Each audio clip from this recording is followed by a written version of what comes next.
प्रश्न होते, तुम्ही सोयाबीनला 7,000 रुपये भाव देण्याची देखील घोषणा केला होता, त्यामुळे शेतकरी कुठेतरी तुमच्या बाजूने राहील अशी अपेक्षा होती, मात्र प्रत्यक्ष निकालात तसं दिसत नाही। आता म्हणूनच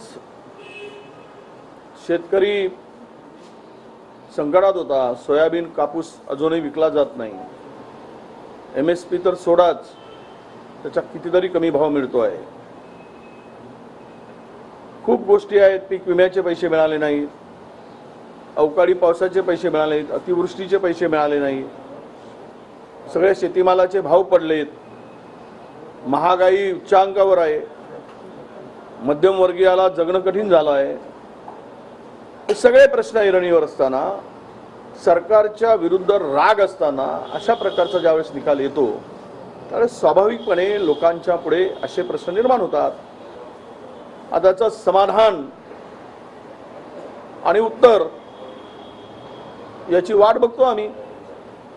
अजितदादा गटाकडे दावा केला जातोय की शरद पवारांचे जे आमदार निवडून आले 10 तेही अजितदादा गटाच्या संपर्कात आहेत। नाही, आता कोणाच्याही संपर्कात राहोत, शेवट कसं आहे की सगळेच आता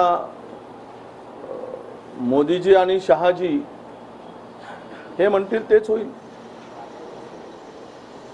आता राजे बोलायचं, राजा बोले और दल हले, वो दल वैसे ही हलता है और राजे जे करतील ते होणार आहे।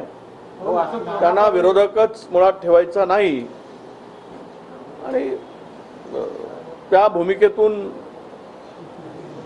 सगळं सुरू आहे। काँग्रेसच्या पराभवाचं प्रदेश पातळीवरचं जे नेतृत्व आहे ते आत्मपरीक्षण करणार आहे का, आत्मचिंतन करणार आहे का, आणि प्रदेश नेतृत्व बदलण्याची चर्चा आहे, तुमच्याकडे धुरा आली तर तुम्ही समर्थ आहे का या कंडिशनमध्ये सांभाळायला? नाही बघा, मला वारंवार जी काही जबाबदारी पक्षाने दिली ती मी सांभाळत आलो आहे। पक्ष जो निर्णय घेईल,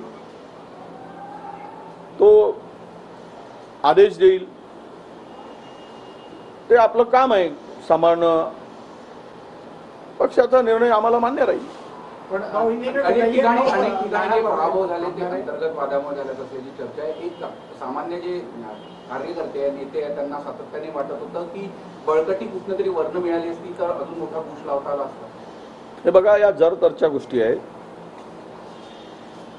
अमित शहाजी सारखा धुरंधर चाणक्य माणूस असताना सुद्धा शेवटच्या टप्प्यापर्यंत या तीनही लोकांना जागा वाटपाचा तिढा सोडवता आला नाही।